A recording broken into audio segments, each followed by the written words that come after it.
Everybody, you know, Democrats, they have made government's takeover of your medical care a central part of Beijing Biden's campaign. But prescription drug prices have actually declined under President Trump after skyrocketing under Obama Biden. The president has also hinted at an executive order on prescription drug prices. The president says he's going to meet with drug companies this weekend. We're working with the drug companies on substantially lowering drug prices. I've put out a favored nations clause. I've signed it. That means we get the lowest prices anywhere in the world. We match whoever gets the lowest. And the drug companies are having a real problem with that. So they're coming in to see me, and we expect to get a very substantial price reduction in prescription drugs, which has never been done before. All right, folks, for more on this, we're joined by our friend Richard Manning. He's the president of Americans for Limited Government. Sir, always appreciate the time you make for us. Now, we'll get to the president's executive order here in a minute, but I just want to focus for a second. You know, the president has been on Big Pharma, many of these American companies, for this practice of gouging Americans and then selling cheaply to other countries. And he's actually following through. We can give him credit for that, right? Well, actually, I think he's making a mistake with what he's doing because he's focused on the wrong thing. There's a middleman. There's two things that need to be done. It's very simple. There's a middleman in this process called pharmaceutical benefit managers. And believe it or not, the largest pharmaceutical benefit manager has higher revenues than the Pfizer Corporation. So a lot of the money in terms of discounts that are sent to the pharmacy, to actually supposed to go to the actual customer, the patient, are getting stuck in the middle with the middleman. And so reforming the pharmaceutical benefit manager system is really where the dollars are, rather than looking at the drug companies per se, because ultimately we want the drug companies to have a financial incentive for making drugs because we want them to spend money on research. But the middlemen don't spend any money on research, and that's where the money's getting stuck, and that's where we can substantially lower drug prices without doing long-term harm to our country.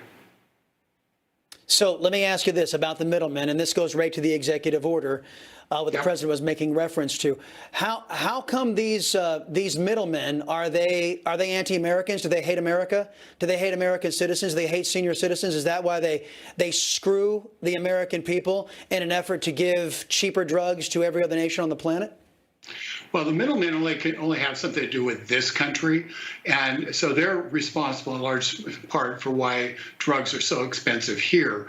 But the truth is, other countries do artificially say to drug companies, to the pharmaceutical manufacturers, that we'll only pay this much for the medicines.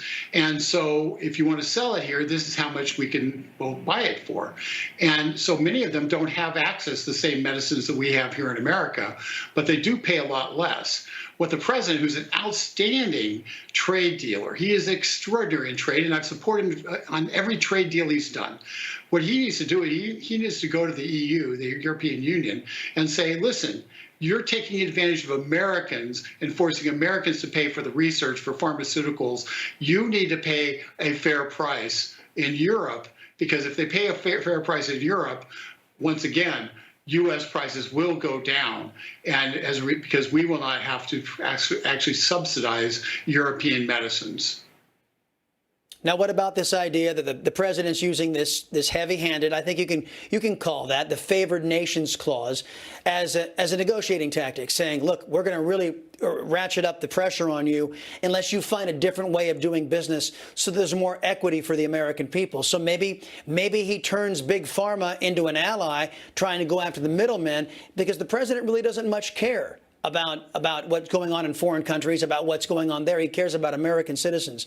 So if you were counseling the president and he said, OK, Mr. Manning, what should we do about this? How would you suggest to him that we go about getting the result we want, which is parity? Americans paying the same for drugs as they are in Europe, as they are in other developing countries. Well, first of all, I deal on a trade deal basis with Europe in terms of making that part of a trade deal. Second of all, you deal with the pharmaceutical benefit managers. Third of all, I go to the FDA and I would say, listen, since 1987, you've streamlined drugs for AIDS and have created drugs at a more rapid pace, allowed them to come to market at a more rapid pace, less expensively. And as a result, we have over 52 drugs to treat AIDS. If you apply those same standards that have been in place for over 30 years for AIDS to the rest of the pharmaceutical industry, you would end up finding drugs would come early to the market, more competitors would come to the market, and when there's competitors in the marketplace, we end up with, that's a natural way of lowering prices because people have choices based on cost. So that's the way to do it. We have to streamline the FDA through a proven method that is already being used to produce safe medicines for people with AIDS. We need to apply that to everybody. There's no reason somebody with cancer should be treated worse than somebody with AIDS. Richard Manning, always educational, man. Thank you very much for the time here on the Chris Salcedo Show. Coming up, Democrats are all about real-life social experimentation. So how's the one in the People's Republic of California working out for everybody out there? We'll talk about it next on the Chris Salcedo Show.